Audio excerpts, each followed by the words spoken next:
I apologize for being late at the start, but if the Metro North Railroad Committee could come to order, please. We have public comments.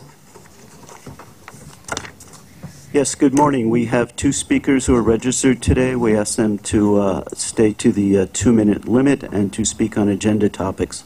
The first speaker is Orrin Getz.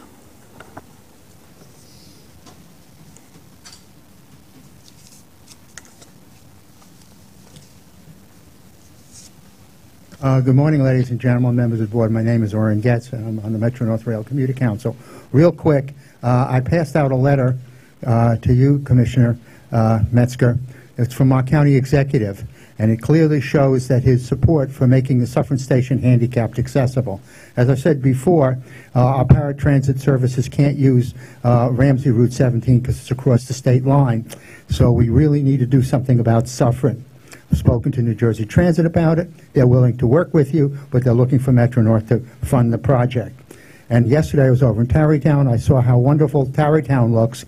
We could use a station like that in Rockland County, and maybe Suffern Station one day can look as good as Tarrytown looks today.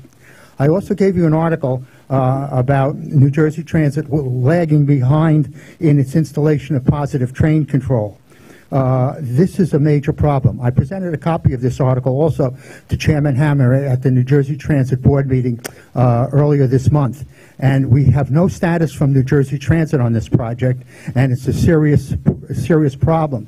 What we do know is that New Jersey Transit is blaming the contractor, and other than that, we really need to know exactly what's going on. And Metro North has to push New Jersey Transit on this issue. Also, since New Jersey Transit maintains Metro North's equipment, we have to know how well New Jersey Transit is doing on retrofitting your cars and locomotives with the PTC equipment and training the crews on the Port Jervis line. Also, I got a copy of an article from New Jersey Transit that shows that Metro North is getting some of the crews from New Jersey Transit, and there is a shortage of train crews at New Jersey Transit. This is a serious problem. We realize that Metro North's gain is New Jersey Transit's loss, which is good for you, but it's not very good for our service west of Hudson. We really know that this is a serious problem, and New Jersey Transit Executive Director Steve Santoro, when I approached him on it, didn't want to discuss it, but maybe you can get some discussion on it. Thank you. The speaker is Murray Bowden.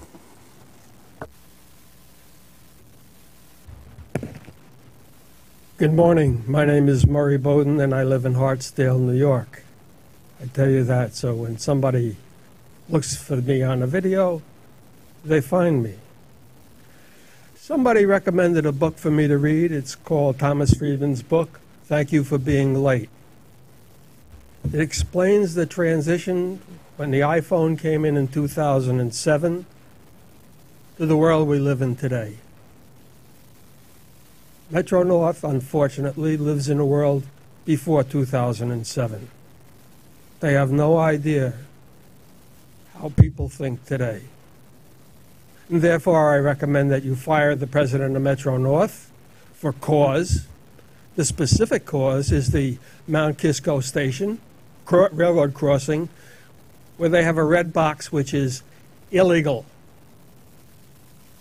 And Susan, I recommend that you step down and somebody else replace you as well, because you have not seen that Metro North follows the law. You all tell me, follow the law. And I tell you, follow the law. The law says a white box with cross lines belongs at a railroad crossing. Look it up. I did. And if you can't ensure the safety of the riders, you don't belong sitting in a chair. And you don't belong as president. So until you begin to straighten this out, no, I'm not going to wind it up. You want to arrest me for breaking a law? Fine. It's only a rule. They're breaking a law and decreasing safety. So where do we stop? I think we stop here. Transit changed when they went to fast track. It changed the culture of the transit. They've gotten 5 new electric buses that they're testing, correctly. They're getting 780 new railroad cars that are all open correctly. Metro-North is buying married pairs, which they bought 50 years ago because they broke down so much. You got 3 different railroad electric systems. You got over the rail, under the rail, and catenary. So you put an electric engine in front like you do with a diesel, and you make your cars uniform between everybody else. You don't need that fancy stuff on every railroad car. You don't need a cab in every railroad car, and you haven't been able to stop that. So where does it stop? It stops right here. We need a president who knows what's going on and is willing to obey the law. And we Mr. need Bowden? a chairman who makes sure. Mr. Bowden, can you conclude your remarks, please? What? Can you please conclude your remarks? I'll conclude my remarks when I conclude them. When you follow the law, I'll follow the law. If you don't follow the law, neither will I.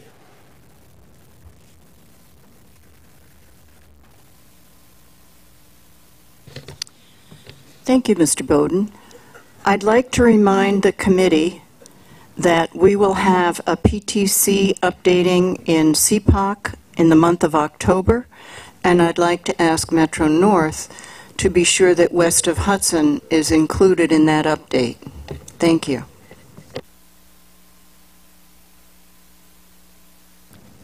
May I have an approval for the minutes? Those in favor? Thank you. And the work plan, is the work plan changed in any way? There are no changes to the Metro-North work plan. In that case, may we have your president's report, please? I'd like to start by recognizing the extraordinary efforts of 5 employees at Metro-North who helped save a man's life. On July 19th, minutes after a northbound New Haven line train departed Grand Central, a customer on the train began to experience symptoms that were consistent with a seizure. Okay, thanks. A fellow passenger ran to the first car and alerted engineer Danielle Bonget and conductor John O'Brien of the emergency. As Bonget stopped the train and called the RTC, O'Brien rushed back to the passenger, where a doctor who was also traveling on the train had started CPR and confirmed that the man was suffering a cardiac emergency. O'Brien placed a second call to the Rail Control Center seeking clearance to return back to Grand Central, and they reversed the train. The RTC alerted emergency personnel in the terminal to meet the train when it returned to the station. With the assistance of the MTA PD, Fire Brigade Assistant Fire Chief Andrew Seacall, and Fire EMS Officer James Tippa arrived on the scene. Chief Jonathan Lee provided supervisory support, and 3 medical professionals who happened to be on board the train also assisted. Armed with a ventilator, supplemental oxygen, and an automatic external defibrillator, Seacall and Tippa began emergency treatment on the man. The passenger regained a pulse after a single shock from the defibrillator. As he was being loaded onto the ambulance, the man started talking again, and later we learned that he was resting in the hospital. This incident underscores the exemplary professionalism, skill, and compassion of our Metro-North employees, and their actions show that customers, employees, and visitors to Grand Central Terminal should feel assured in the event of an emergency. I'm proud to recognize Danielle, John, Andrew, James, and Jonathan, and I also thank the MTA Police for their assistance. Thanks to their quick-acting teamwork and their extraordinary efforts, they saved a man's life. So thank you very much.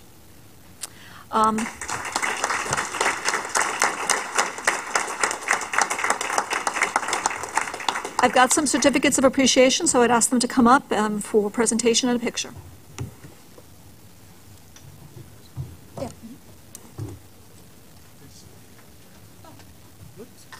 I know, I did the same thing. Yeah, that's...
I would, yes.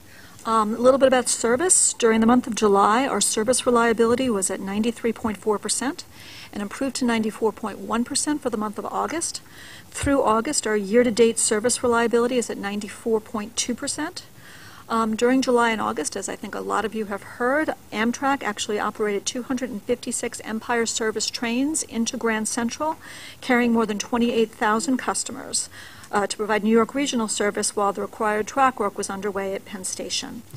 For the month of August, West of Hudson Service, operated at 94.7%, with year-to-date at 94.5%. But as Randy would tell you, that doesn't tell the entire story of West of Hudson Service over the course of the summer. It's been a bit of a struggle. So as I had mentioned at the July committee meeting, we continue to communicate our concerns to New Jersey Transit about some of their system-wide operational issues. Trains have been short. It's a concern. We continue to monitor the situation closely and communicate closely with New Jersey Transit. During July, Metro-North equipment averaged a distance of slightly 289,000 miles before breaking down and causing a delay, with our year-to-date MDBF above goal of 212,761 miles. Now a bit of good news, or a little bit more good news. At the June committee and board meetings, we received approval to hold public hearings with respect to making certain service changes at Melrose and Tremont permanent.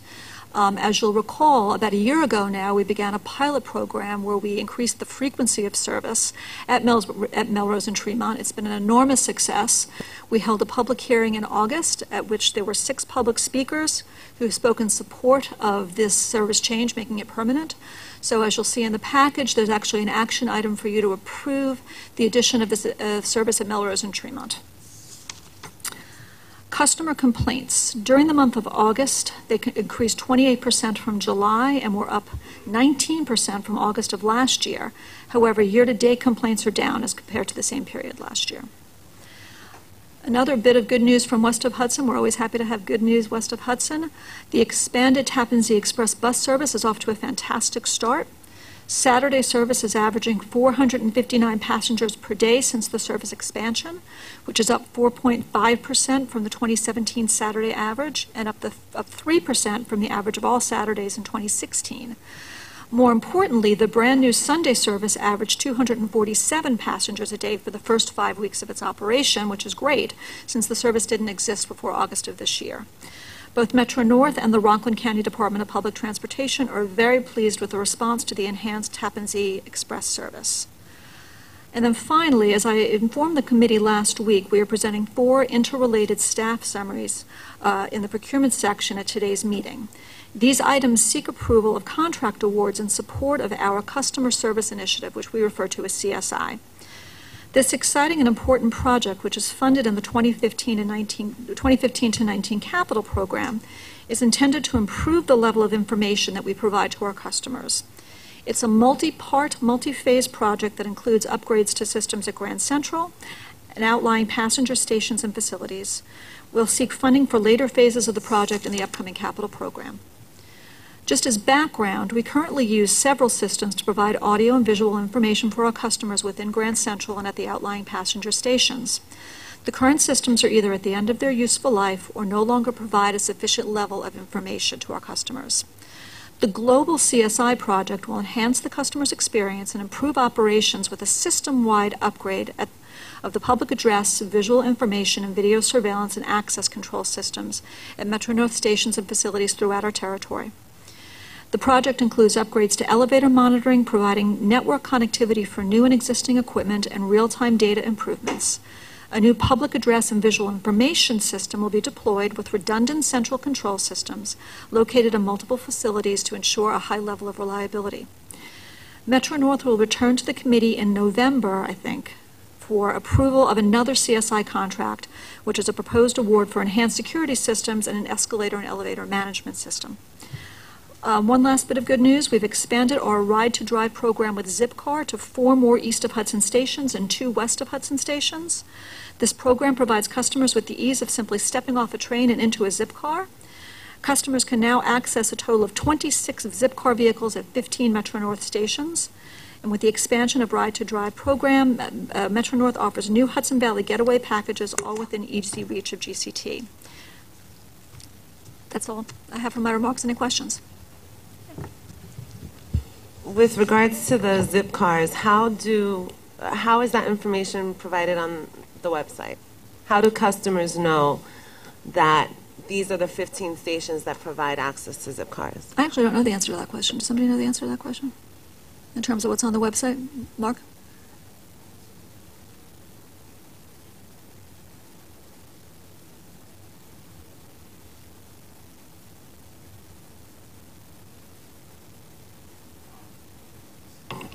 There you go.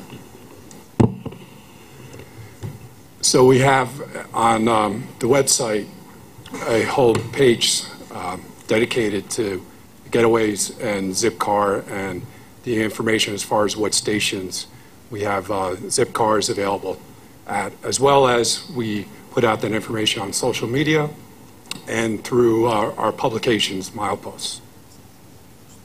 And for the individual station websites that have like the address of the station, et cetera, is it listed there too?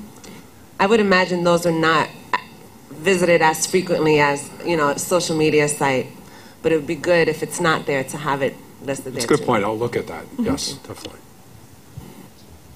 Any additional comments or discussion? I know in my own station there is substantial signage as well, so it's good to see it's being used. Mr. Vonacek, may we have the safety report? Yes, thank you. Good morning. The safety report begins on page 20. The customer accident rate continues to trend downward and is nearly 28% lower than the previous 12 months. The employee lost time injury rate has essentially remained flat since the last committee report. To help reduce injuries, this month we rolled out supervising for safety training for all managers and supervisors. We are first focusing on those managers whose work groups have a high number of injuries. We are also performing job safety analysis for those tasks which we deem high risk. This will ensure we have the proper safety controls in place for those tasks. Grade crossing incidents, derailments, and collisions remain unchanged for this month's report. Our community outreach program TRACS has reached nearly 40,000 individuals through July. And finally, this week is U.S. Rail Safety Week. In partnership with Operation Lifesaver and the MTA PD, we will be at various stations and grade crossings throughout the system, informing the community about grade crossing and rail safety. This concludes the report. I'm happy to answer any questions. Chuck first, followed by Neil. You indicated that the employee lost time rate remains, quote, essentially flat from the last meeting. But as compared with last year and the year before, it's way the hell up. Now what? Yes, sir, you're correct. So what are you doing about it? So as I mentioned, one of the things we're working on, we're really focusing on training for our new managers. We have a lot of new employees, and that's really the crux of a lot of our injuries. If you look at overexertion injuries for the MW department, about 56% of those are overexertion injuries. Of that, about 40% of those are individuals with less than 5 years. The main way we're going to target these injuries for the new employees is through training. It's continued training, continued education is the only way we're really going to do that.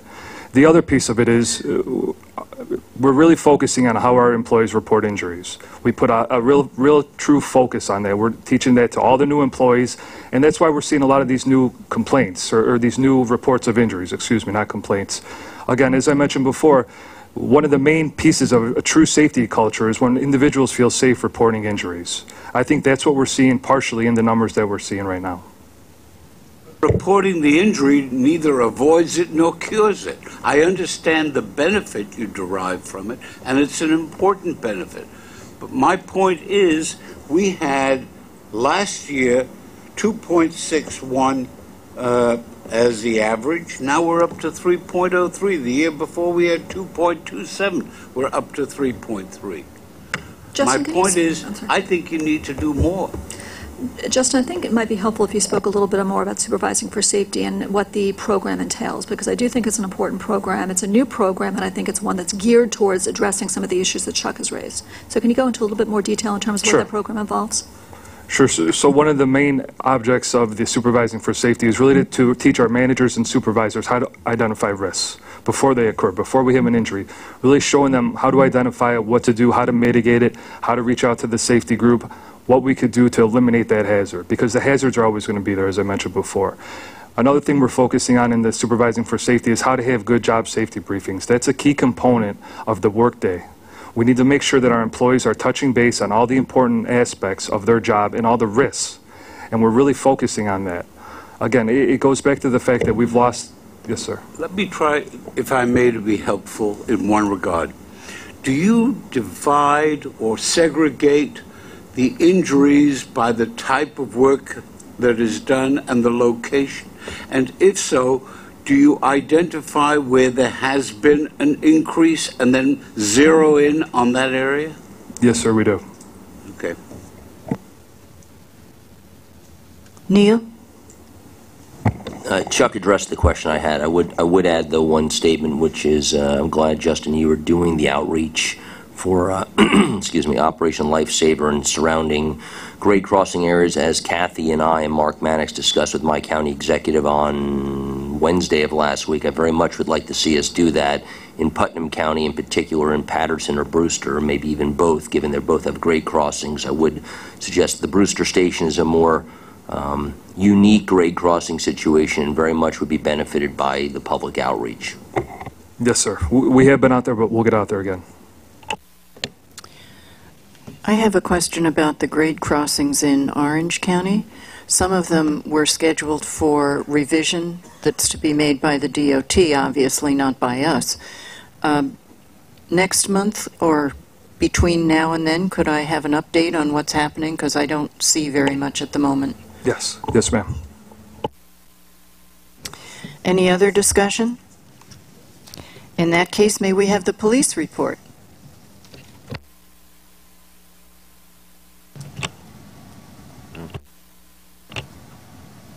Okay.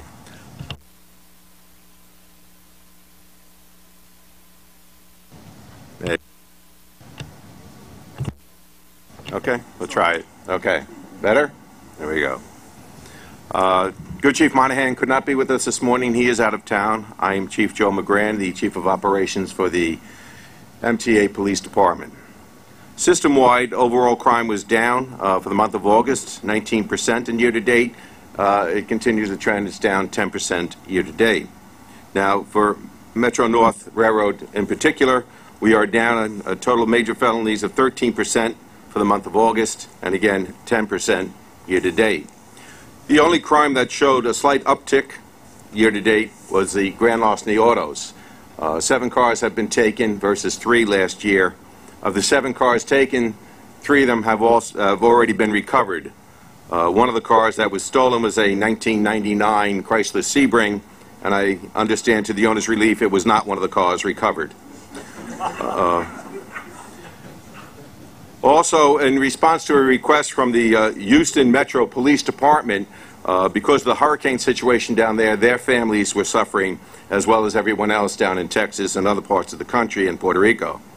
But in response to the Houston Metro Police, the MTA Police put together a relief package which we sent down with 5 of our officers, containing diapers, toiletries, and other useful items that were requested by the police down there, and they certainly send their thanks and their regards to New York.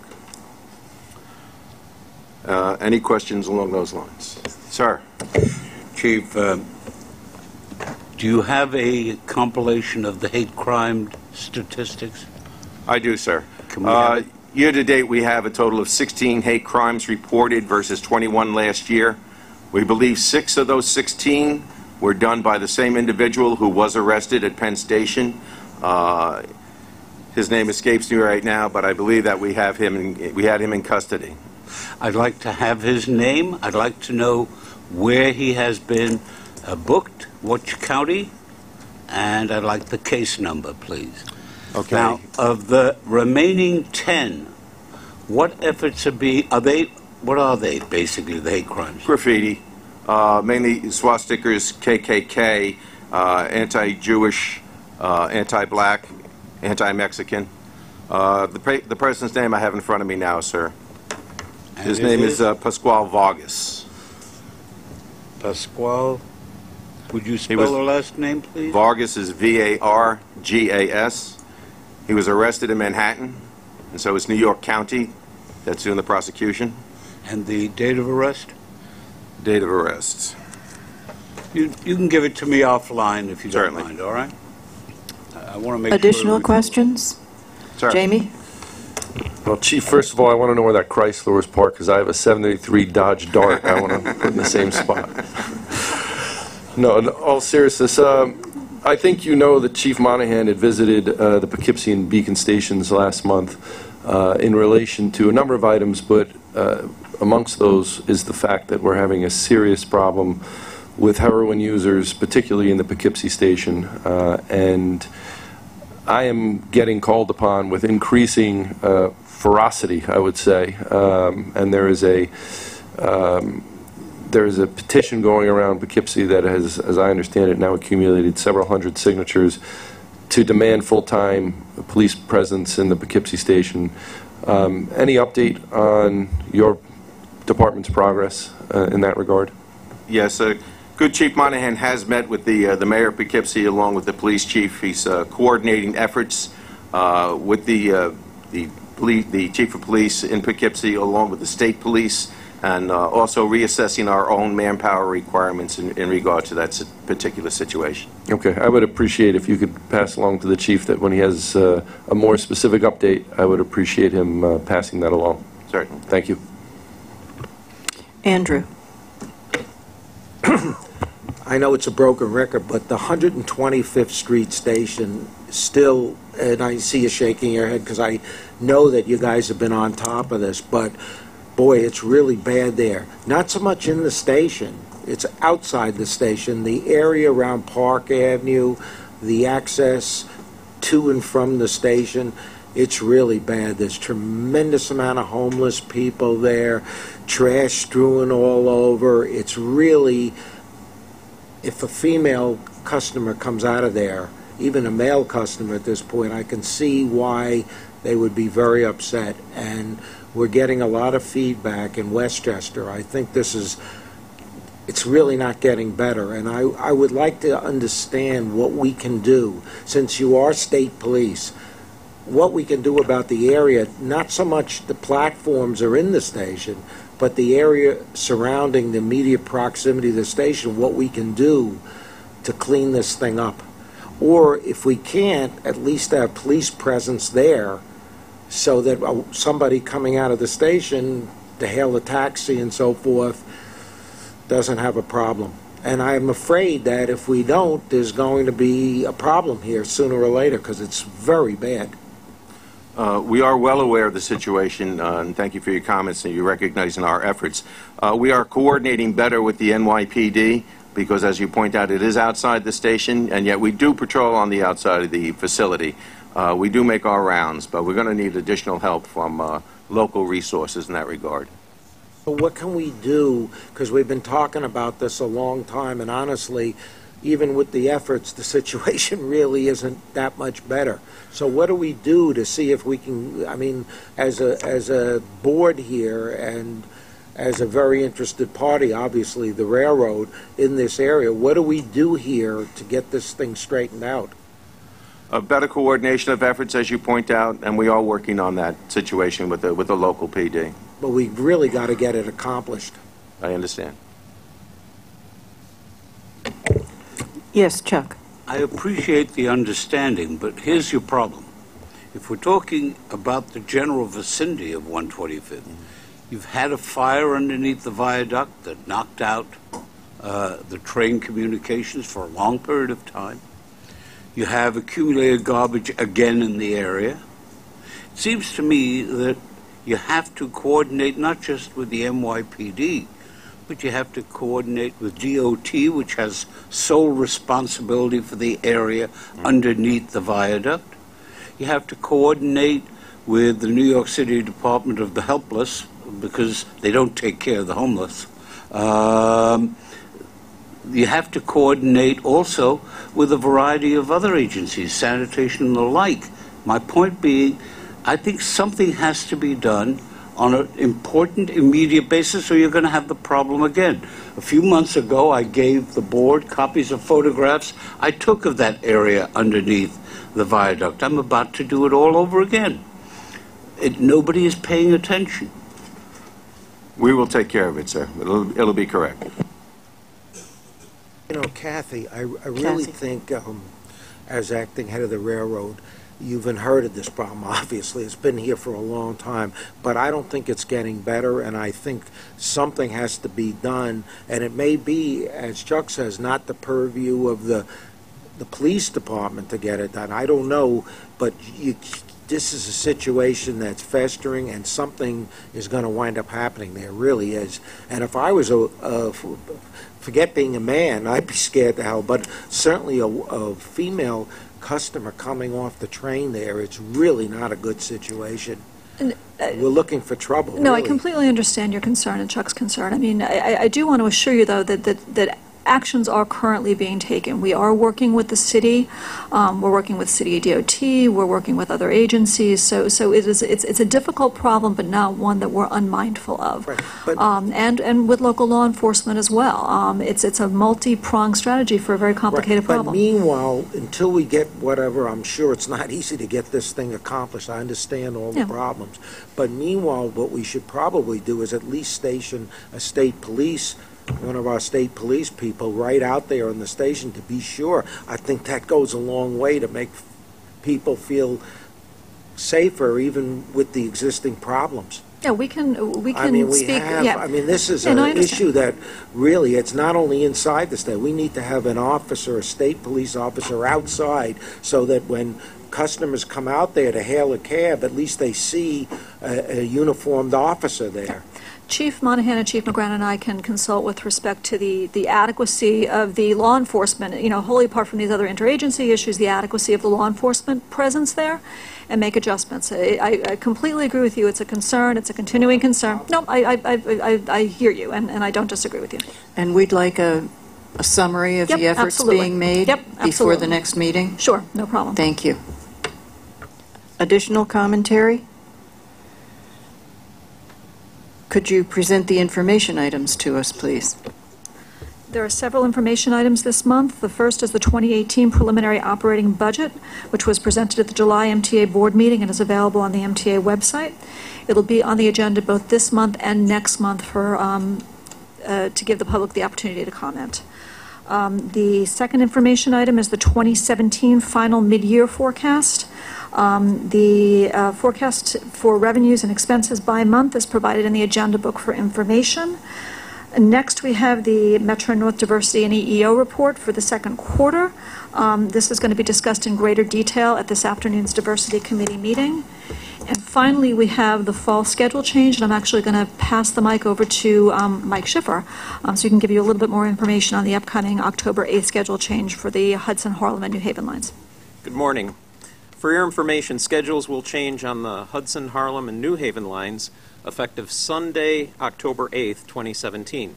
These schedule changes reflect the completion of significant portions of the right-of-way improvement project on the Harlem line between Fleetwood and Crestwood. Additionally, they reflect the switch replacement work completion on the Upper Hudson line. We also continue to address and fine-tune any on-time performance issues, and we've recently been focusing on some of the intermediate travel in between stations, in particular on the New Haven line. The intent is to improve schedule adherence at intermediate stations for our many reverse commuters. Finally, as with every year, we're providing special holiday schedules for Thanksgiving, for shopper specials, Christmas, New Year's, Martin Luther King Day, and President's Day. And those schedules are, as typical, found in the information that you have in your packets. I'd be happy to take any questions. Are there questions on any of the information items that have been presented? Hearing none, we'll move to action items. Actually, before we do that, I want to go. Oh, I'm sorry. Go ahead, Randy. Was one about the, did we talk about the train delays? Is that coming up? I mentioned it during the remarks, but this is a good enough time as any for any questions. I know that years ago they did it, and I'd like to see it continued for west of Hudson, where you show the trains that are delayed by 10 or more trains. You do it from east of Hudson, and I'd like to see it added for west of Hudson. Thank you. The one thing that I did want to say before we got to the action items was to give a shout out both to the maintenance of way forces and to our operations planning forces with respect to the work that was being done over the summer on the Harlem line. It was a very intensive track project. We were a little bit concerned about the impact that it would have on our customers. It went flawlessly and smoothly, and I want to give a real shout out to all of our forces who were involved in the performance of that work, and to our scheduling people who managed to schedule around it, and it was something that our customers really didn't notice, and it was great. So thank you all very much. Action items. First action item is the permanent service change at Melrose and Tremont, which is a great news story for the Bronx. Second action item is New York State DOT grant for connecting services, which is what we do every year. We seek your approval to accept CMAQ funds, this year $565,000. It's a grant from New York State DOT to support connecting services over the next year through a variety of operational and marketing activities. So those are our two action items. It's a pleasure to make a motion to recommend these go to committee, to the board for approval. It's nice to see both of these come about. Second? Thank you. Discussion? Yes. Just a comment on the growth on the growth in ridership for Melrose on the Harlem line. I've often had traveled to that station and have been hampered by the limited schedules. But the growth is tremendous, 67% and then 101%. So it's just real affirmation that this service has been wanted and needed, and thank you for responding to that. Yeah, we were thrilled with the success of the pilot and very, very happy to be able to bring this back to you today. Those in favor? Thank you. Both motions will go to the board. May we have the procurements, please? Good morning. There are 7 procurements in this month's package totaling $112,335,757. There is 1 non-competitive procurement in the amount of $1.5 million, and there are 4 competitive procurements in the amount of $109,282,975. There are also 2 ratifications in the amount of $1.552782. The non-competitive procurement action is a sole source contract to Balfour Beatty Infrastructure, and they're not to exceed amount of $1.5 million for track undercutting services. These services are required to lower 2 center tracks along the New Haven line under overhead bridges. M&R extensively reviewed the market to ensure that no other maintenance away company could provide these services. Based upon the requirements of the work, Balfour Beatty is the only contractor capable of performing these services. There are 4 competitive procurement actions, and as Ms. Rinaldi indicated in her opening remarks, are part of M&R's customer service initiative. In each of these award recommendations, Halmar Transportation in the amount of $30,800,000, Ford Audio Video Systems in the amount of $8,389,829, Mass Electric in the amount of $54,200,000, and Signet Electronic Systems in the amount of $15,893,146. M&R utilized a design-build approach, evaluating both qualification and cost for these vendors. In the 2 instances where the projects are heavily based upon the physical construction of these upgrades, Halmar and Mass Electric, M&R performed a pre-solicitation outreach in an attempt to garner as much competition as possible. However, the scope of the work requires a high level of coordination with material suppliers in addition to a difficult physical constraints of GCT and M&R's outlying stations, and this unfortunately yielded limited interest from the contracting community. M&R made the decision to proceed with negotiating solely with Mass Electric, the only respondent, based upon our pre-advertisement expression of interest, which indicated few interested contractors. Additionally, a delay in the award process would have negatively impacted multiple contracts, along with jeopardizing the MTA initiative to engage advertising firms in the long-term capital investment in the placement and use of electronic signage on M&R properties that could be used for advertising and the provision of service information to our customers. M&R extensively negotiated with each of the 4 contractors recommended in this board package, discussing risk sharing, cost savings, and project approach, and we have achieved what we believe will be the most cost-effective way to bring these interdependent projects to a successful conclusion. The 2 ratifications. The first ratification is to TSS Inc. in the amount of $349,800. This award recommendation is for the purchase of 200 grade H axles for M&R's M8 and M7 fleets. This is being ratified because there is insufficient material inventory on hand to protect M&R service. The future purchase of these axles has been competitively solicited and is currently in the award process. TSS is the incumbent supplier and had sufficient stock to support this emergency request and is maintaining current pricing. The final ratification is to Port Imperial Ferry Corp., or more commonly known as New York Waterway. The replacement of the dock at Haverstraw is required as it is no longer in serviceable condition. This is being presented as a ratification due to the need to have the work performed within a time frame of September 1st through November 1st, per the terms of the New York State DEC permit received for this project. In addition, $600,000 of federal funds grant funding obtained by the Village of Haverstraw would be subject to forfeiture if the award of this work were delayed. This recommendation is in the amount of $1.202,982,000. May I please have a vote on all the procurements presented? Is there a motion? Second. Thank you. Chuck first. Andrew? Prior to the meeting, I gave council a copy of a number of additional Balfour Beatty SAIs. And they raised a question, and before I raise the question, let me point out the first reason given for finding responsibility notwithstanding the SAIs, to my mind, is probably sufficient. Namely, there's nobody else you can give it to, and you've got to get this work done. But it nonetheless raises the following issues. One, I don't know how thoroughly people are looking. If I can get on the computer at 11:30 last night and pick up 3 or 4 other crimes that they have committed or taken a plea to or paid a fine and the like, I think you've got to take a look at that. I'm also concerned, by the way, at the same time, about the lack of transparency of some of this stuff. In many cases, and not in Balfour Beatty, they pay a fine in lieu of any other penalty because they are a corporation. And they do it all over the world, I might add. There's one there from Australia, there's one there from England, there's one there for the United States Department of Justice, and they're recent. Some of them are recent. They pay a fine and we figure, okay, you've paid your debt. Now you get a pass to go do it again. I think that's wrong. I think it's very wrong. We have not made this information generally available to the public on the theory that having taken a plea, paid a fine, or done something, they should not be penalized by having public disclosure. My view is exactly the opposite. If you're going to deter multinational companies, if you're going to deter national and local companies from offenses ranging from bribery, and not in the case of Balfour Beatty, but other offenses, you're going to have to say, if you do more than one, it's time that people know. Now, we luckily now in the past year have had the board members advised of what they are.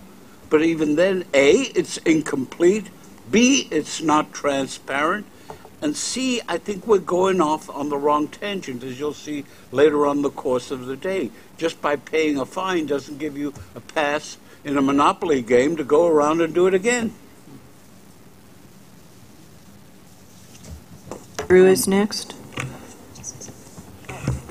Yeah, just a quick comment. Thank you for the additional information. Not everything that comes up on the web is actually SAI per our technical definition of SAI. We will definitely look at those and let you know. I'm sorry? 2 of them are. They are guilty pleas, and they paid a fine in lieu of a criminal penalty because you can't incarcerate a corporation, at least not in England. Okay. We will certainly review them. Thank you. Andrew. I have 3 questions. First of all, on the Halmar, the Halmar design and build. Let me make sure now there's detail here, so let me look at the book. I noticed that the first proposal, one was for $42 million, the other one was for $38 million, and then Halmar dropped, and the other bidder dropped their proposed price, Halmar down to $29,200,000 and MEC down to $32,400,000. And to me, I don't understand why these huge discrepancies from the initial bid price down to the accepted offer price. That's question number one. Not that I'm saying it's not good, it's great. I'm glad you did, but boy, I can't understand why this is so large a difference. And if it was such a large difference, why in the original bid documents and the final bid documents is there major changes in there to facilitate this drop in price? Number two, the Massachusetts Electric. I heard you say that there was only, here's a design build thing where it's a very large contract, $54 million contract, which is quite a lot of money. And we've only gotten one bidder on a design build thing. It's almost hard for me to believe that in this whole country only one shop would bid on a $54 million contract. I mean, that's a pretty good-sized contract, at least to me it is. And we had one bidder. The third thing is the one that, the Signet Electric contract. Here you have a situation where the lower bidder, and I understand what you're saying in here, that technically you feel that the Signet proposal in the company is of a different quality and different ability than the B and C, but you know, I wonder here, the cost actually of doing the construction is $14.8 million. B and C was $14.2 million. That's a lot of money right there, a percentage of the contract. Second thing, which is even more worrisome, which always bothers me as much as the contract, is the 5-year maintenance agreement. If you look in your notes, B and C was $774,000 lower on a 5-year maintenance contract, which was an accepted maintenance contract cost of $1.1 million. I mean, that's a huge difference. That's almost, you're talking about $1 million. I assume their proposal was for $250,000. So that's, you add these two things up, the maintenance plus the capital cost, you've got a huge difference in the price. And, I mean, we're bidding these things out, that's all great, but to go give it to the higher bidder for that kind of difference, boy, is really something that I think has to be explained in detail. So I would like to, before I would vote on these things, I'd like to understand what happened here in these bids. Okay. So first with Halmar. Halmar, the bids that came in, the original proposals that came in, were significantly higher than our original budget. So we used the design build process to talk to the two vendors and develop and walk through the scope. As I indicated in my opening comments, we spent a lot of time talking about the risk elements that are associated with these projects, particularly with the Halmar recommendation and also the mass.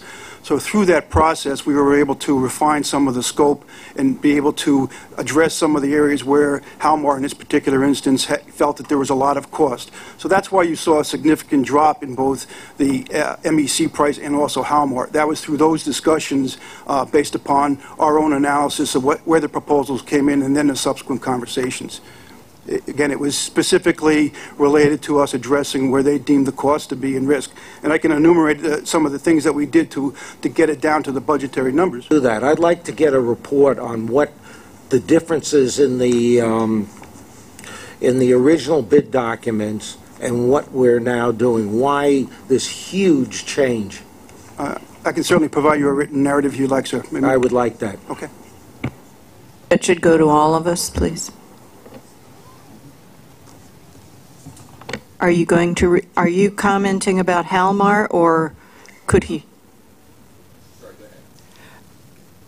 Andrew put 4 topics out. I'm sorry, I wasn't sure whether he wanted a narrative on all 3 of the questions. Well, I do think he deserves an answer. Okay, so for Mass Electric,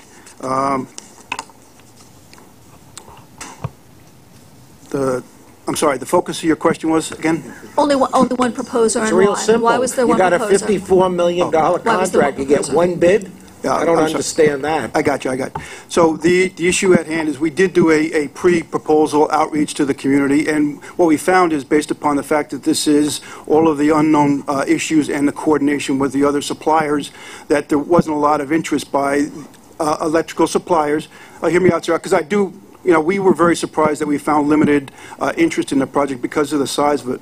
But because it was a design build and it was electrical based, these electrical contractors, what we found in our discussions with them, they didn't want to assume the risk, and it wasn't necessarily their forte to be doing a design build and assuming the responsibilities. But then maybe this wasn't a project that should have been design build. This, again, as I indicated, this project is interdependent upon all the other projects. You want to know something? I would never vote for a $54 million contract here with one bidder. I'm sorry. Then what we should have done before we went and did this design build, and I'm all for design build. I agree with you. It's by far the best way to go. But with one bid, then we should have sent this out competitively with a design, with our, with a spec bid, so we got more than one bid. I think this is not right. I really do. Andrew, I want to speak to that a little bit, and I'm going to ask John Kennard to jump in as well. I think we were as surprised as anyone, number one, when we got one proposal, and number two, when it came in so high. So when that happened, we thought about it. We thought about what our next move should be. I think part of what Al has been talking about is how interrelated these projects are. So one of the options was certainly to go back to the drawing board and rebid it, but that holds everything up because the projects are so interdependent. So now I'm going to turn the floor over to John a little bit to speak to what we did do in terms of working with Mass, trying to get to the bottom of some of their issues, why their price was so high, and some of the thought that went into proceeding in this way. Because I hear you. I know that this was an obvious area of concern. It was an area of concern that management shared, but we did a lot of work as this procurement took shape over the course of the past several months, and I want you to understand a little bit of our thinking and our analysis in terms of how we got where we are today. So I think there's a number of things going on. So Kathy talked a lot about the interrelationship, which is really important. We're trying to get this project out as fast as we can, obviously, within reason, obviously, as well. So there's a couple packages that are in here. Package one, which is the Signet procurement, is doing a lot of design to replace a central control system that drives both the Grand Central Terminal signage as well as the outlying stations. That system is in dire need of replacement. Also, there is another central control system that deals with the security system and driving elevator and escalator management systems, allow us to understand what's going on with those systems, try to allow us to then fix them faster. We have a security control center at 525 in White Plains, and that system, we're looking to do that as well. Those two systems, those two head-end central control systems.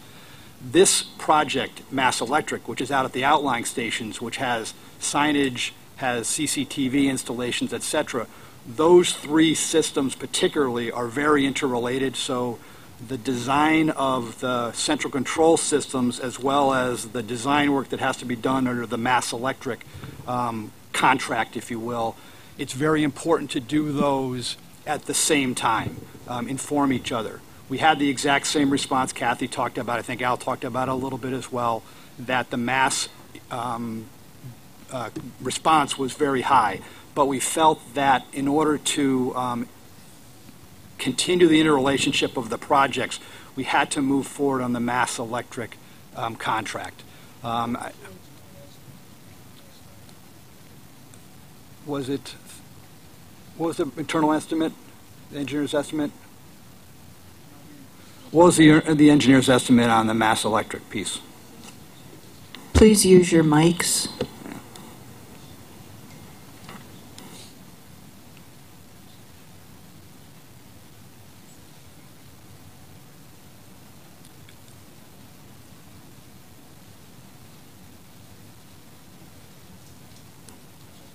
$38,755,000 was for 35 stations.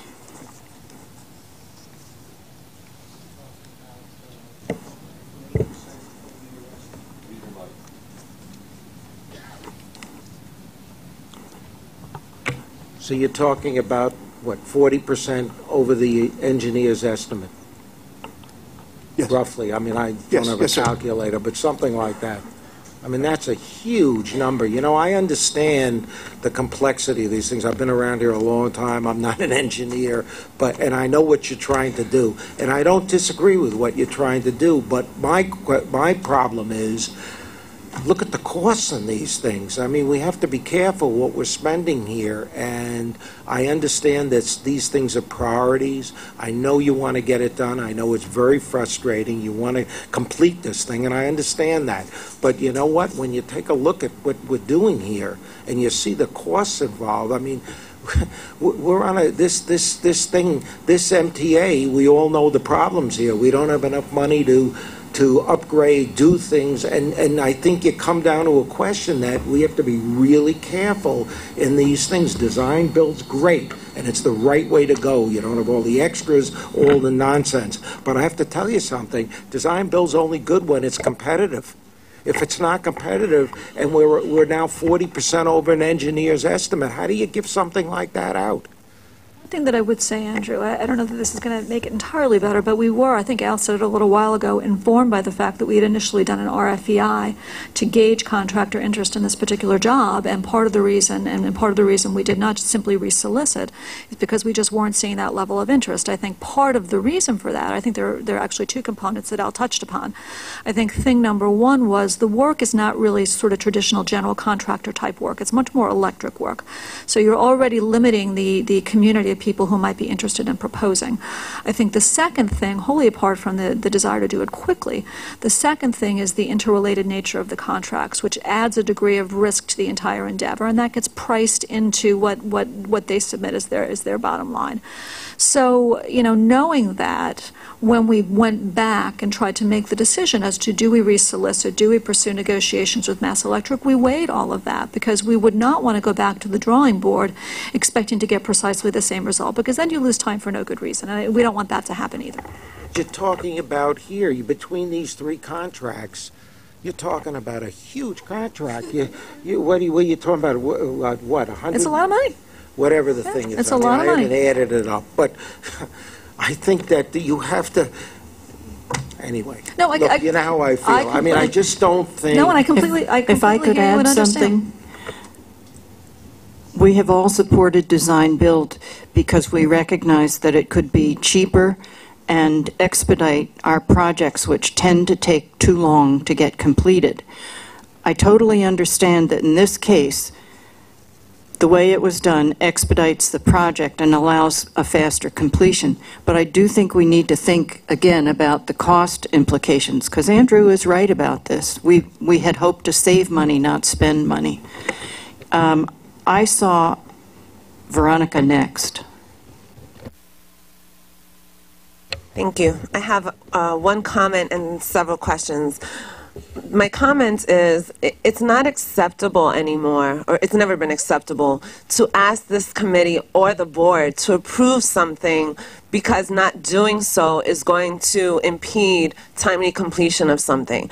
Many commissioners over the past year that I've been on the board have raised this issue of not having long runway, and then we are put in this position of having to approve something because we don't want to impede the work, but then legitimate questions and very valid discussion it always comes down to the same result, where we are pushing procurements and contracts forward that we don't necessarily agree with because we're trusting your expertise, your knowledge, and your judgment in advancing this, but it puts us in this very difficult and challenging position. As a board, and I understand these comments are probably better suited for Wednesday's meeting, and I'll repeat them then, but as a board, we are being very legitimately scrutinized for these very actions and these very contracts that we approve. My questions. With regards to the Port Imperial ratification. Just a question. Why aren't we using the CMAQ money that we're accepting from NISDOT for this type of work? It seems to fall within the scope of CMAQ. And the reason why I ask is because the Port Port Imperial ratification is 1.2 million, and we're receiving 565 from NISDOT from CMAQ. And if we could reduce our expense for building this dock, why can't we use that CMAQ money as opposed to using the CMAQ money for, signage and kiosk and portable timetables? That's question one. Mm-hmm.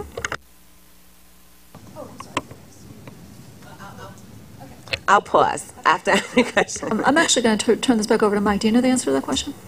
From what I understand, all the CMAQ money is programmed particularly, as you know, for connecting buses for the ferry services and the guaranteed ride programs. And so what that does is that's pretty well programmed.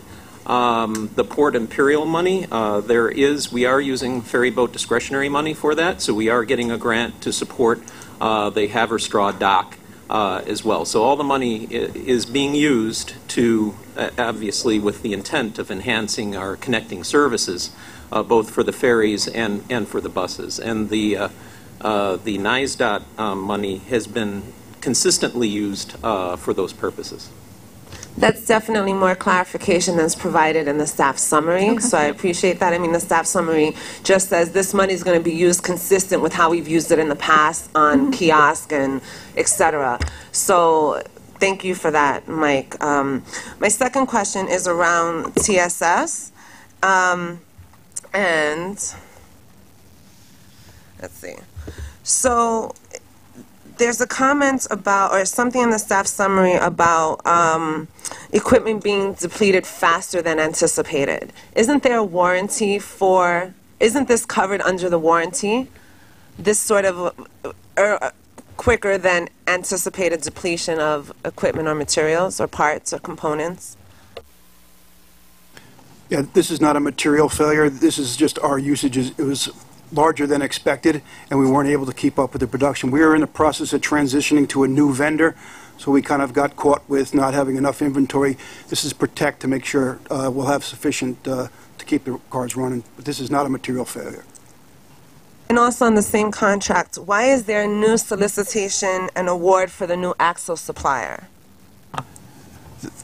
Before you can provide axles to the railroad, you have to go through a very lengthy qualification or a first article inspection. That process has taken a lot longer than anticipated, and it caused a gap in our supply. So that's why we're giving an order to the incumbent, holding his existing price, just to bridge that gap till the new vendor comes online. Two more brief questions, if I may. The third is with regards to Mass Electric. It is indicated in the staff summary that the AV systems have reached the end of their useful life. What is that useful life? John, do you know? Sorry. The Penta system, which is the audiovisual central control system, that is probably about 5 or 6 years past the end of its useful life. My gut is, and I'll have to get back to you on the date. My gut is it's probably a 20-year useful life itself. We've had problems with that system for a number of years. Functionality is old, it's a couple of generations old, but actually, more importantly, the reliability is not good, which causes us problems downstairs in Grand Central, and it causes us problems in outlying stations. The other piece of that system, because it is older and an older generation, the concern is that we can't add more functionality to it, meaning we can't expand this system to other stations, which is essentially what this initiative is doing. And then lastly, Kathy, as you know, I've had a few questions regarding the overall package price for CSI at $109 million. And you and I had exchanged about the amount listed in the capital program under Metro North's capital budget, and the amount that I totaled was $127 million for communications, but I understand that there are additional procurements coming our way, and the total package is closer to $198 million. Can you explain to me what other categories this work is being housed that I've not captured in the capital program itself? So I think the the total budget for this program, which is the 8 packages that we've talked about, and 4 of which are being discussed today, is $198 million, of which about 26 of it is from the state of Connecticut. The state of Connecticut, underneath the agreement we have with them, has to pay for certain assets that are that benefit them. For example, the head-end systems, the central control systems, they drive signage in the state of Connecticut. They pay for share for that. They pay a share for stuff that goes down in Grand Central because obviously their customers benefit from it. So it's housed, that money, besides the $29 million, is housed in a number of projects in the capital program. And I can give you sort of the breakdown of them, and I can actually provide you a piece of paper, but it's either in the last capital program, the 10 to 14 capital program, there's some money there, and there's some money also in the existing capital program. It is in, you'll excuse me, it's in 4 different projects in this current capital program and another one in the last capital program. And what I can provide is just basically kind of line by line, you know, what the project name is in the capital program and how much money is set aside for it. But it's in both programs, and the state of Connecticut has a share. Thank you. I did not realize how many questions we'd have for this amount of money. Truly, communication programs get lots of questions. So, one, I want to reiterate and applaud my colleagues to date in this discussion. I do agree with the fiscal responsibility as well as the various discussions we've had to date in this discussion. Let me raise one question on procurement and then one comment on the footprint related to procurements numbers 3 and 4, the Mass Electric and the Signet. The procurement question, Mass Electric was a bidder, was the only other bidder in procurement number 1 that I see, and they offer, I guess their price was 10% less than what Haldar put in, yet we're also trying to put a $54 million program with Mass Electric on a later piece. Did we look to see if we can get them to do both pieces at the same time for an incremental discount? Just as far as the Halmar Mass Electric competition, the Halmar proposal, and again, was by far the better proposal as it related to that project.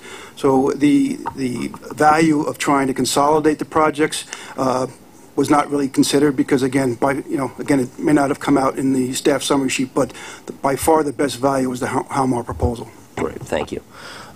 So my comment then, which is going to sound, I suspect, somewhat parochial, I appreciate and applaud the enhanced communication we're trying to create across our system, particularly visually.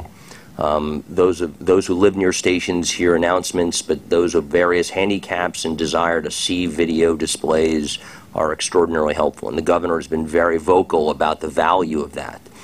And so I applaud that. And having, as you hear me many times saying, as a rider along a railroad in part of the summer, seeing when trains are arriving on screens at the Merrick station is comforting.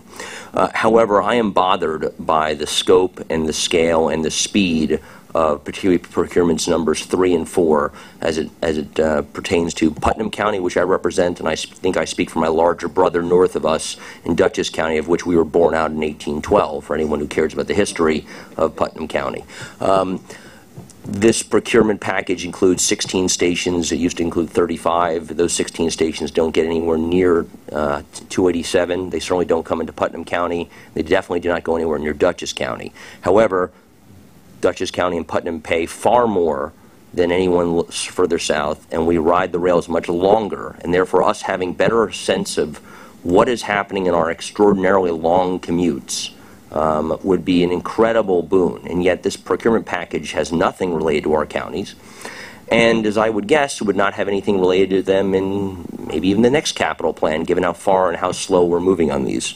And so I am bothered by that. And I understand there are technical concerns about fiber that we're laying, and we want to ride away. But the fact that this procurement package, even for the 35 stations, which again did not include Putnam or Dutchess, was valued at $159 million, and we effectively had to, as the staff summary says, had to ratchet it down to be able to spend what we could afford.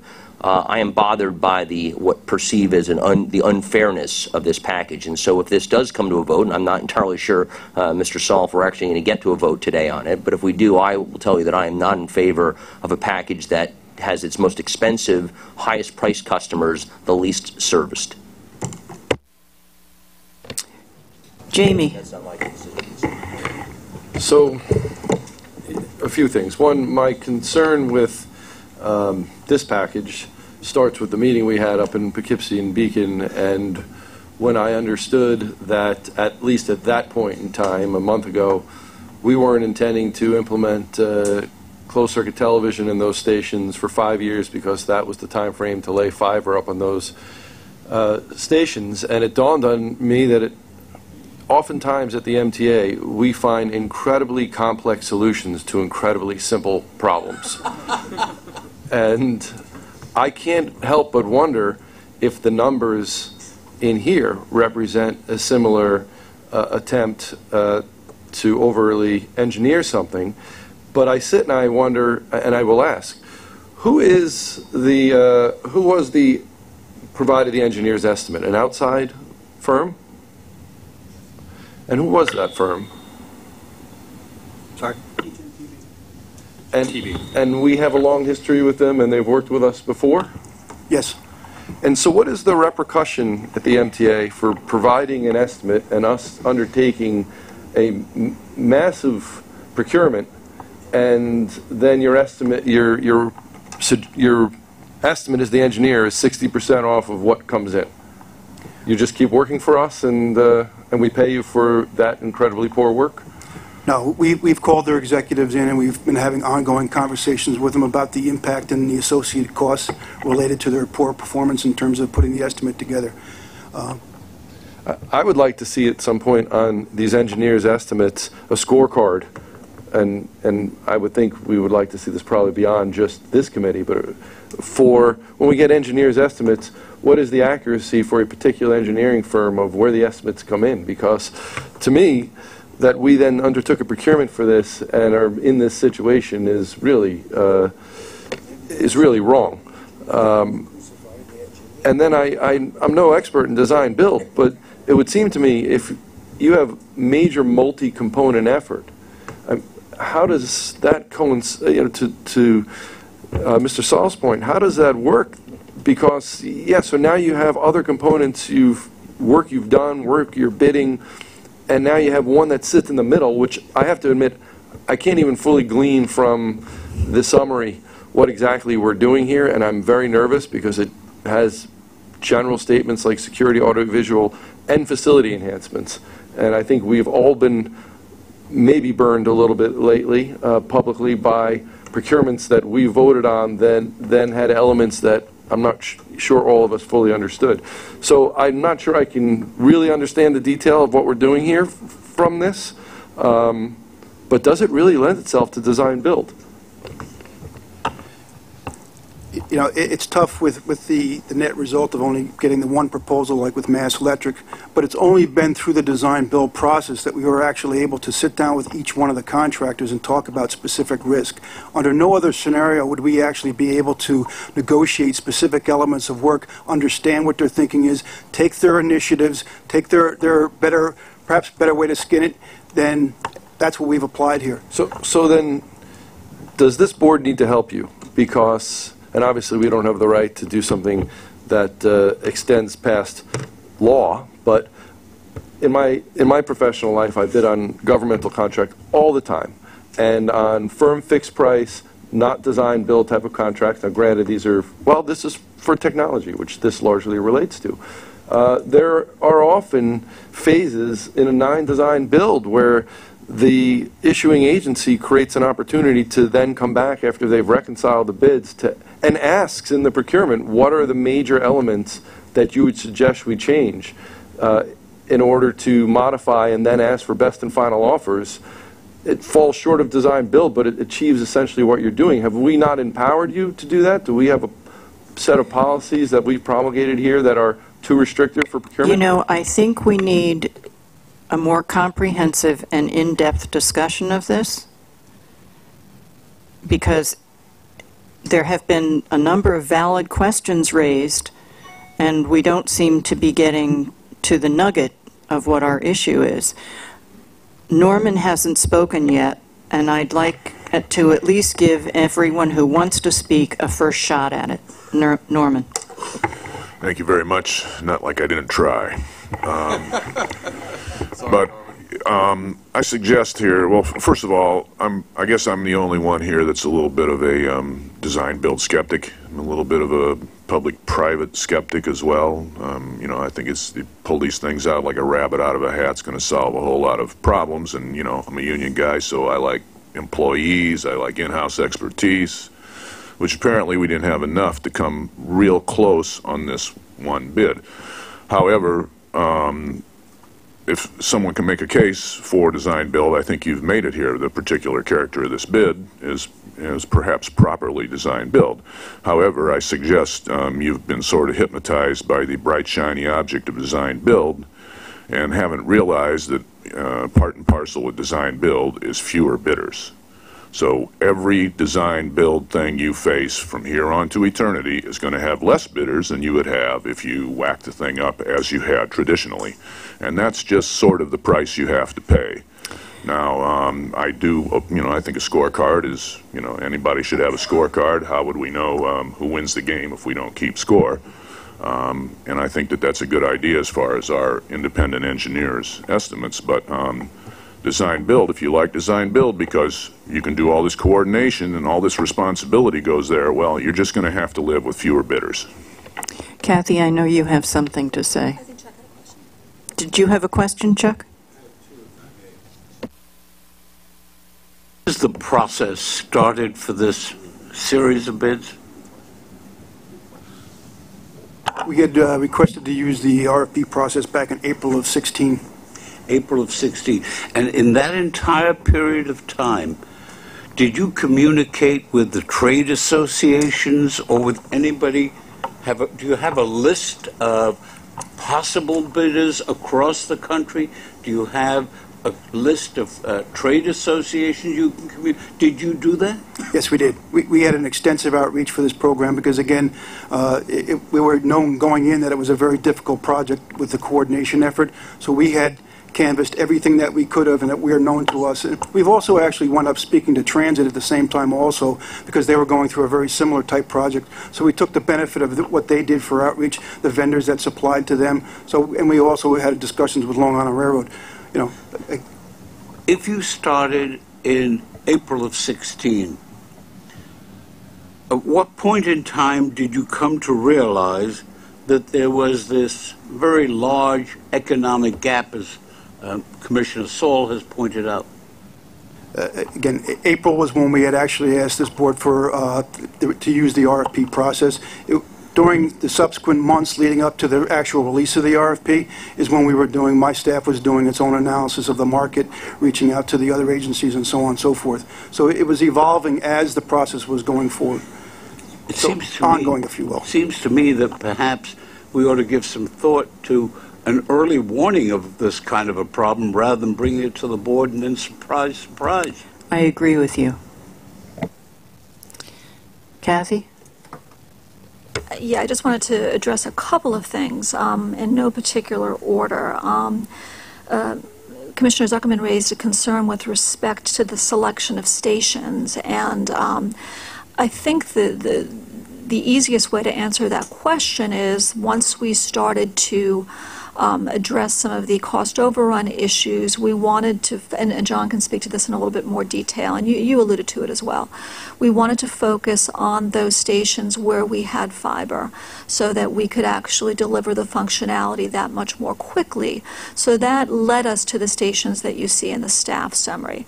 With respect to stations in Putnam and Dutchess, there is ongoing work going on there now in the current capital program that will give us the fiber backbone to be able to do these types of installations, we hope, in the next capital program. I mean, that would be our goal. The other issue, obviously, is going to be a funding issue. I mean, to the extent that we're able to locate additional sources of funding to be able to accelerate some of this work, that's obviously something that we would seek to do.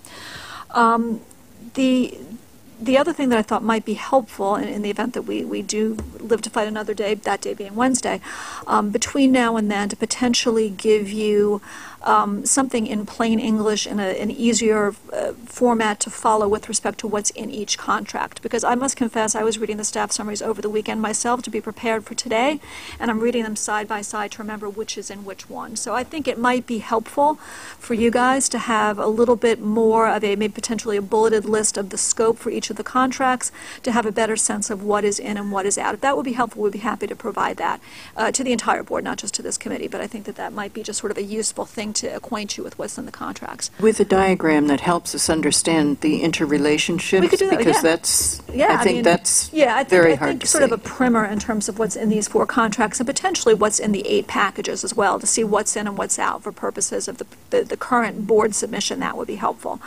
The other thing, I want to direct this at Jamie, but he's...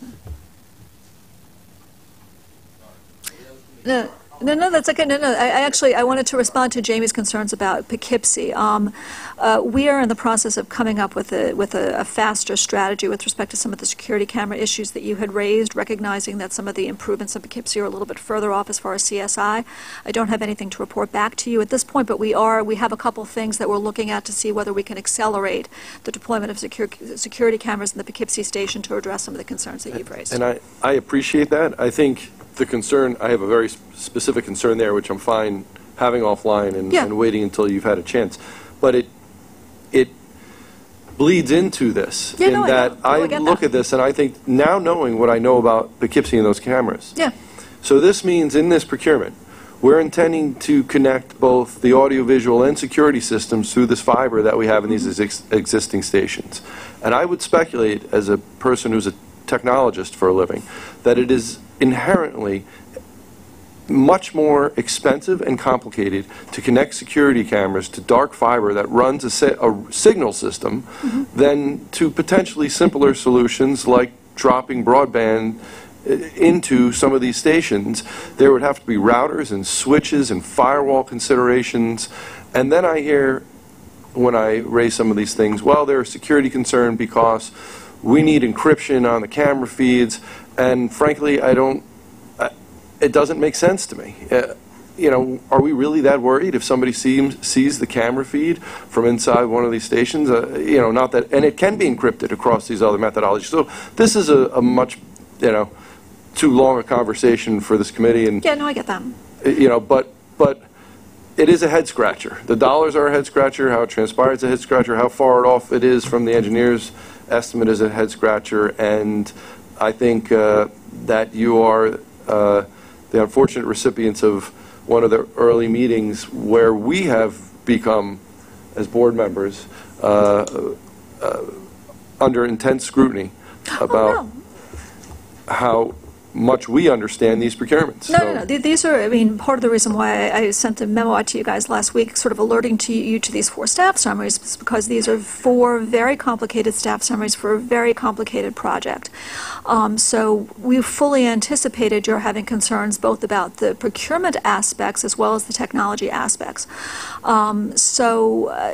Rest assured that we will get you whatever information that you need to be able to be comfortable not only with the selection process, which I realize creates its own concerns, but also with respect to the technology choices. Now, I'm a lawyer. I'm not an IT person, so I can't speak to fiber versus broadband versus whatever. But I'm lucky that I got people who work for us who can speak to some of the technical choices that were made, and we are happy to get you whatever information that you need to get you comfortable or get you not comfortable. But at least you'll have the information that you need to feel a little bit better informed about your decision. Maybe it's worth a briefing.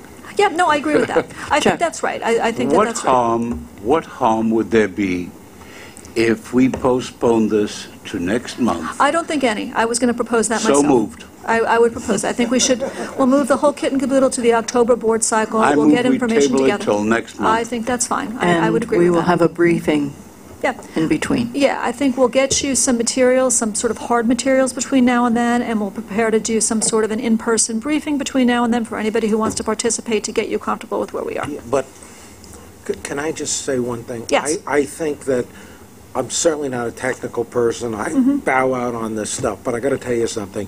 You can't give a $55 million contract out with one proposal. I'm sorry, I think that is really not right. And I'm the biggest design build fan. Yeah, no, I've I know. always been, as you know. This is not really a good All right, so- business way to do things. Okay, so if we're going to have briefings over the course of the next month, we should talk about that. I mean, I think that's one that's sort of a mixed question of technology and procurement, because we don't necessarily want to put ourselves in a place where we're setting ourselves back and we're going to get the same result. So I do think I think that requires a little bit more discussion. I guess the question there comes to whether or not there would have been other bidders Yeah, right. if it wasn't design build. Well, that's right. I mean, that's the question that comes Yeah. up. I don't know the answer. I don't know whether you know the answer. Would there have been other bidders if it had been a regular RFP solicitation? If we could have controlled the risk and put together a full detailed document, which we wouldn't have had the Yeah, that capacity is to a do, then yes. But as it was designed and as it was laid out, we believe that we got as many proposals as we could possibly. I have written down 6 different issues that I think need to be addressed, and I would like to talk to you offline, and we'll start getting answers to this. If I could just beat this horse a little bit further, I do think that Al said something, it's pretty dead, yeah, so this is just a little bit more beating. I think Al said something important, which was we did learn quite a bit from the back and forth that we had with the proposers in terms of risks, in terms of how they perceived the risks. So I do feel like we educated ourselves through the interaction that we had with the proposers on the different projects. So to that extent, I don't think this was a wasted effort. I think that there has been a lot learned through that interaction that will inform what turns out to be reasonable pricing and the procurement strategy. So I do think that there was some benefit from the interactions that took place over the course of the last however many months.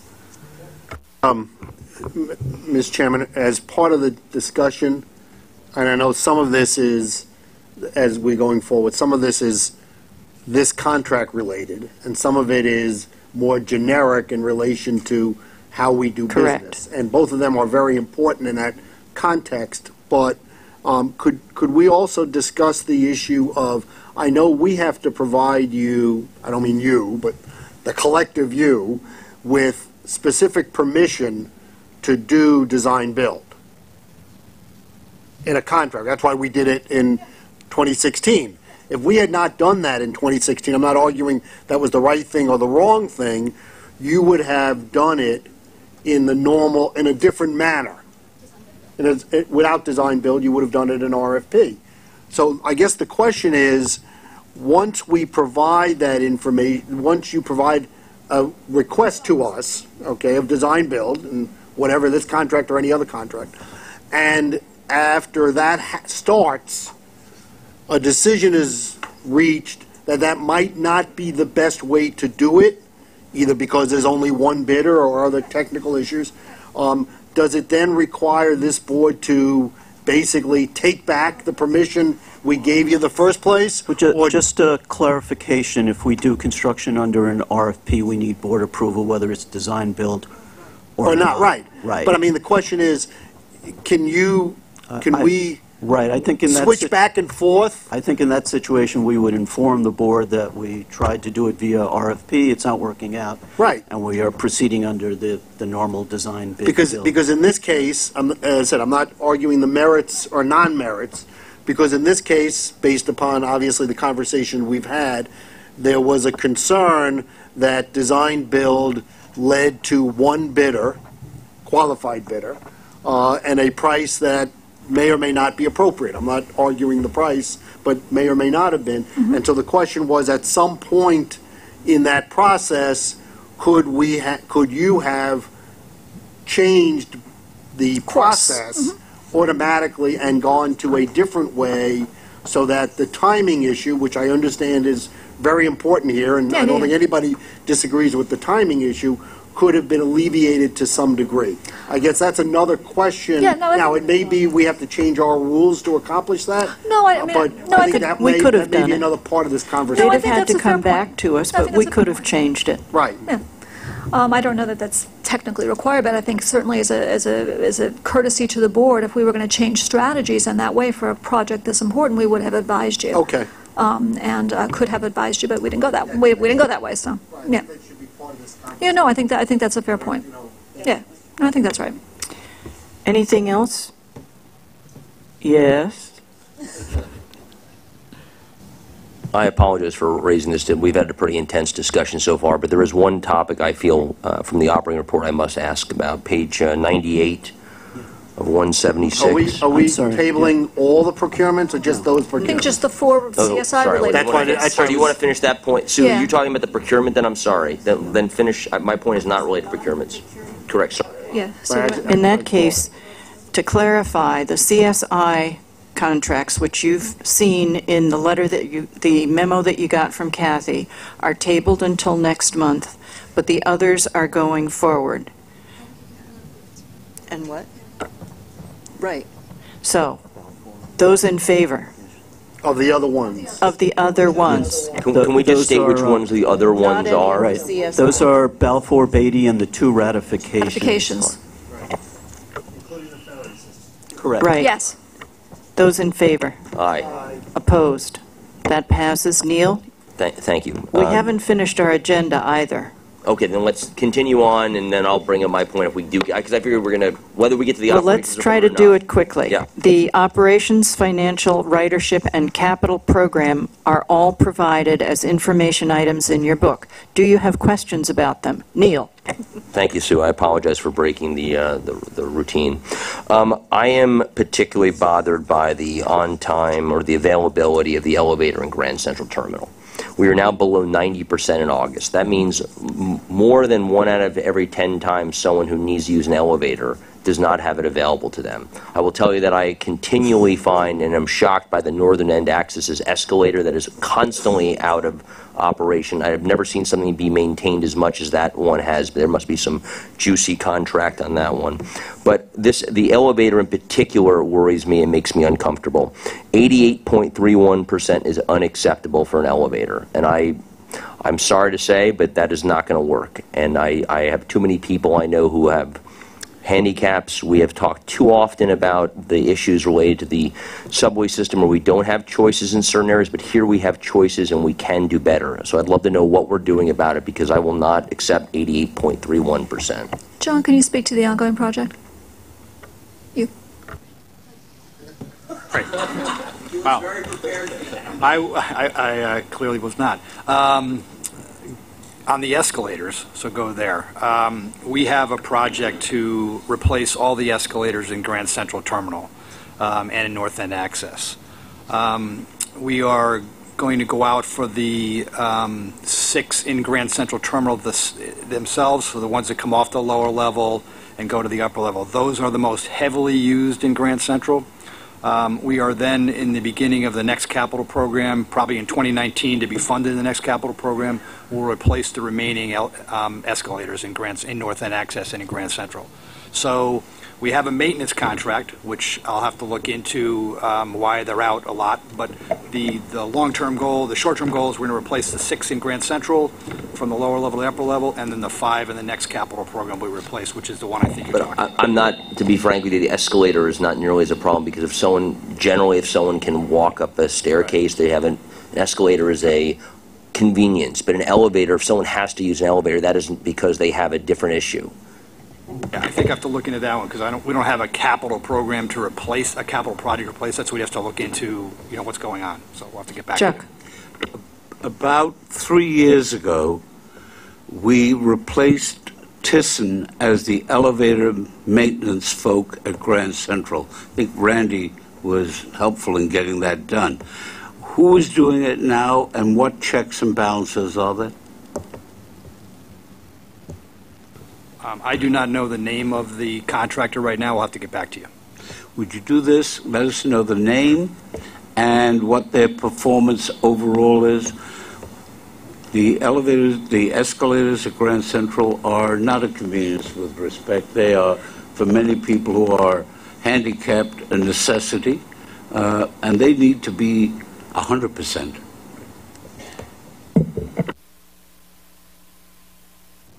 Any additional questions?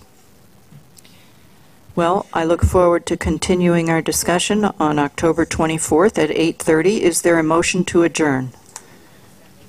Those in favor?